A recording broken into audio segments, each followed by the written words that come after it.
Wesh wesh mes comicsophiles. Comme vous avez pu le voir, il y a le petit logo Comics Prime en haut. Qu'est-ce que ça veut dire? Ça veut dire que cette vidéo est sponsorisée par Comics Prime.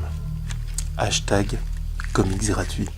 Mais mon objectivité reste indéfectible. Et aujourd'hui je vous parle non pas d'un comics, mais de deux comics chez Casterman BD, aka Paperback, Mech Academy tome 1, tome 2, c'est parti. Au scénario, on a Greg Pak qui a travaillé chez Marvel sur Hulk principalement.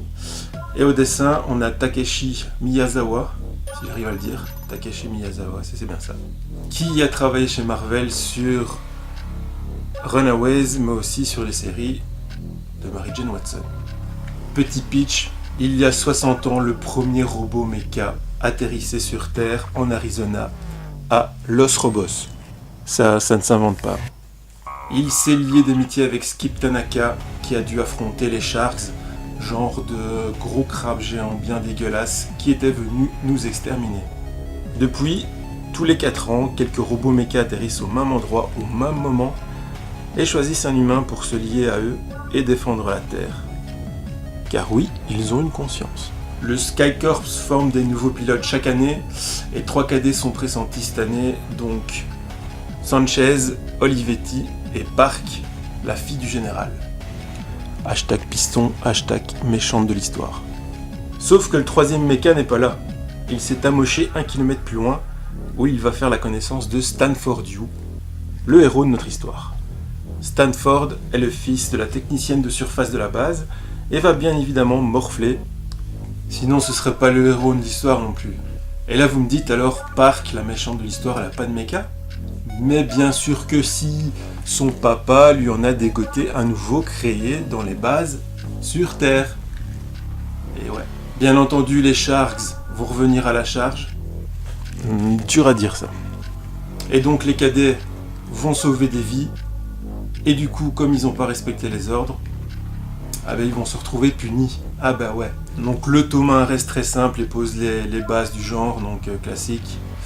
L'école, les potes, le héros malgré lui, l'entraînement, les méchants qui attaquent sans relâche. Deux conseils que j'ai vraiment kiffé à l'époque et qui sont des classiques du genre, c'est Gundam Seed bien évidemment, avec toute la série Gundam qui est classique dans tout ce qui est mecha, et un peu plus fantasy, mais qui n'est pas fini en français, là je suis vraiment dégoûté.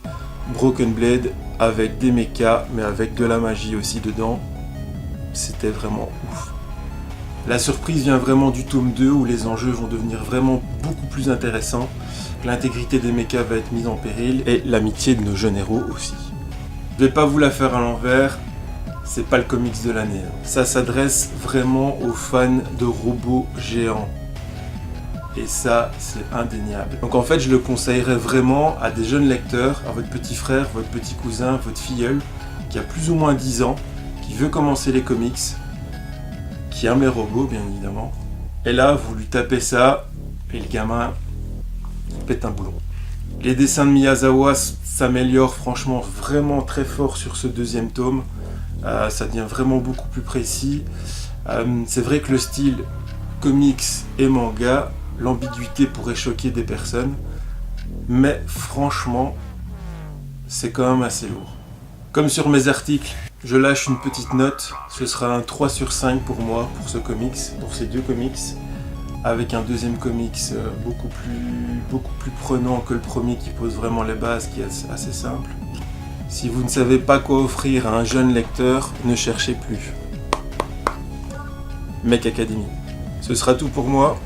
Lisez des comics, mais surtout, écoutez du bon son. Peace.